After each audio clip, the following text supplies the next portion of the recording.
réunion ordinaire du Conseil de ministres. Le président de la République, chef de l'État, Félix Antoine Tshisekedi Tshilombo, a présidé ce vendredi 14 juin 2024 la première réunion ordinaire du nouveau gouvernement dirigé par la première ministre Judith Suminwa Turuka. 4 points étaient inscrits à l'ordre du jour, à savoir 1. Communication du président de la République, chef de l'État. 2. Présentation de membres du gouvernement. 3. Points d'information. Et 4. Examen et adoption de textes. Dans une ambiance très conviviale, le président de la République, chef de l'État, souhaitait la bienvenue à tous les membres du gouvernement.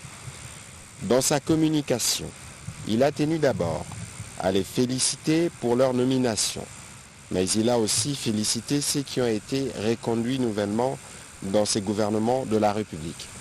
Avant de tracer la ligne de conduite pour les ministres, il a souligné la nécessité pour chacun d'entre eux de mesurer l'ampleur de la mission qui leur a été confiée.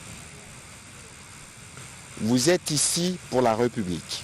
Vous devez oublier vos couleurs politiques, vos convictions religieuses, pour vous mettre totalement à la tâche et répondre aux besoins de nos populations, a-t-il martelé. Au sujet de la situation sécuritaire qui reste une question prioritaire, le président de la République a invité les nouveaux membres du gouvernement à être des lobbyistes de cette cause dans toutes les rencontres internationales auxquelles ils seront conviés. À lui d'insister. Nous devons tous nous assurer que nous contribuons effectivement au retour de la paix dans l'est de notre pays. Sur un autre chapitre, le président de la République a annoncé qu'il sera procédé à intervalles réguliers de 3 mois, un suivi et une évaluation de l'action de chaque membre du gouvernement pour s'assurer de son efficacité. Les conséquences seront tirées au terme de chaque évaluation, a-t-il souligné, tout en recommandant la bienveillance, la courtoisie, la sobriété, la bonne gouvernance et l'exigence d'une conduite irréprochable dans tous les domaines au regard du caractère prestigieux des fonctions ministérielles. À lui de préciser, la solidarité gouvernementale est une valeur cardinale qui devra être impérativement respectée de tous. Le président de la République a terminé sa communication en souhaitant plein succès à chacun des membres du gouvernement et a souhaité que Dieu les accompagne dans l'accomplissement de leur mission. Au chapitre 2, relatif à la présentation de membres du gouvernement, la première ministre chef du gouvernement a d'abord tenu sincèrement à remercier le président de la République, champion de la masculinité positive, pour sa nomination à la tête du gouvernement en qualité de première femme à occuper ces postes dans l'histoire de notre pays. Ensuite, la première ministre chef du gouvernement a procédé à la présentation de chaque membre de son équipe au président de la République. Elle a profité de l'occasion pour dire la gratitude des ministres pour la confiance que le président de la République a placée en chacun d'eux et en leur confiant la gestion des différents secteurs de la vie nationale. La première ministre a également dit son engagement à faire exécuter le programme d'action du gouvernement sur base duquel elle a été investie à l'Assemblée nationale et qui se fonde sur les 6 engagements souscrits par le président de la République à l'occasion de son discours d'investiture qui a suivi sa brillante réélection. En vue de doter les gouvernements des outils nécessaires pour son fonctionnement harmonieux et au regard des spécificités contenues dans chaque configuration, dans la configuration actuelle, un travail de modification de l'ordonnance portant organisation et fonctionnement du gouvernement est en cours d'élaboration d'une part, et celle fixant les attributions de ministères d'autre part. Faisons suite au débat général sur le programme d'action du gouvernement en marge de l'investiture à l'Assemblée nationale, où les députés nationaux ont insisté sur la nécessité de travailler avec les indicateurs pour permettre d'apprécier l'évolution du travail du gouvernement, la Première ministre entend transmettre à chaque membre du gouvernement sa lettre d'émission en vue de leur permettre d'élaborer une feuille de route. Et c'est sur la base de cette feuille de route que les ministres seront régulièrement évalués. La Première ministre a aussi annoncé l'organisation dans un bref délai d'un séminaire gouvernemental pour permettre aux membres du gouvernement de s'imprégner de principes qui doivent les guider dans l'exécution des tâches qui leur sont confiées. Compte tenu de certaines urgences et au regard du calendrier de l'Assemblée nationale dont la clôture de la session ordinaire intervient ce samedi 15 juin 2024, elle a annoncé la présentation d'un projet de loi d'habilitation du gouvernement. Au troisième chapitre du Conseil de ministres de ce jour, relatif au point d'information, le vice-premier ministre, ministre de l'Intérieur, Sécurité et Affaires coutumières a présenté le rapport sur l'état et l'administration du territoire national, qui reste globalement dominé par la poursuite des opérations militaires ordonnées par le président de la République, chef de l'État.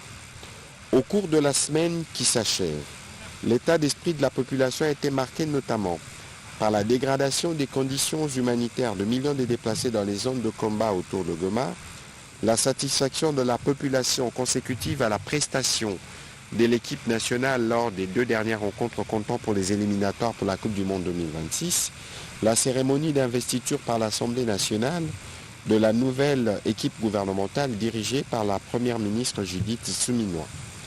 Sur un autre volet, le vice-premier ministre, ministre de l'Intérieur, a brossé les efforts déployés par les forces de sécurité contre le banditisme et la criminalité dans certaines villes du pays.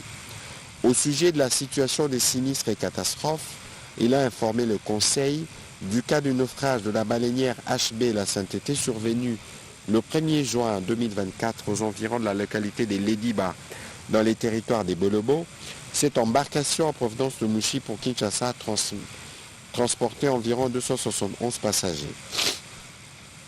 Le gouvernement de la République a dépêché une équipe d'investigation sur place afin d'établir les responsabilités et une commission interministérielle va conduire une caravane humanitaire afin de porter secours aux compatriotes rescapés. Dans les mêmes ordres, il a été signalé les chavirements d'une baleinière appartenant à l'établissement Tchoulou au 7 janvier 2024 sur la rivière Kassai près du village de Mumba au territoire d'Ilebo. Tous les cas sont essentiellement dus au manque du respect de la législation en la matière de la navigation fluviale et les surcharges. En outre, le gouvernement suit de près des cas d'incendie qui ont été rapportés dans les provinces du Kassai central et du Sud-Kivu.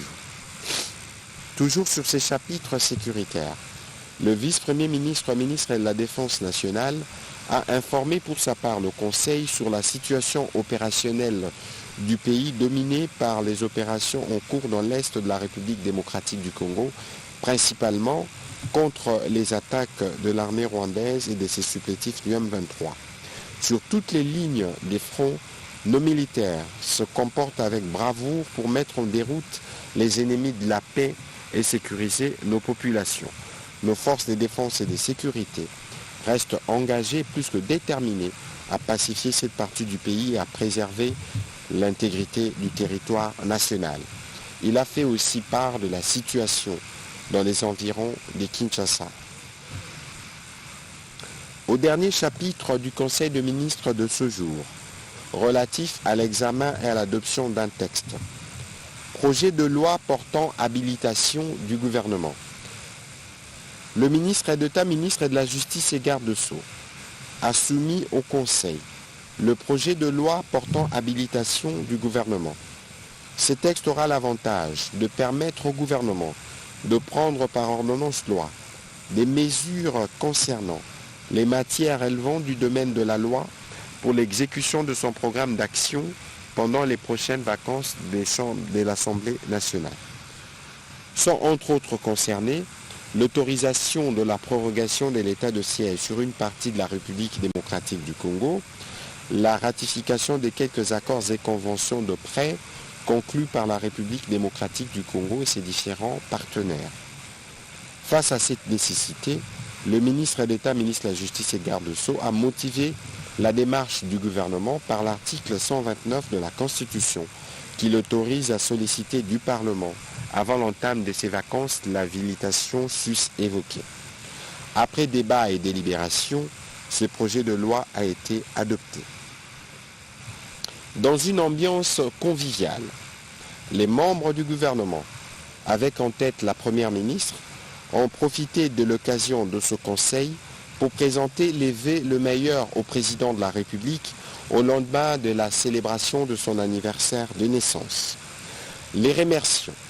Le président de la République a de nouveau, avant de lever la séance, rappelé aux membres du gouvernement la nécessité pour eux de se désintéresser de tout et de se dévouer entièrement au service de la République. Commencée à 15h27, la première réunion du Conseil de ministres du gouvernement dirigé par la Première ministre Judith Suminwa Tuluka a pris fin à 17h23. Je vous remercie.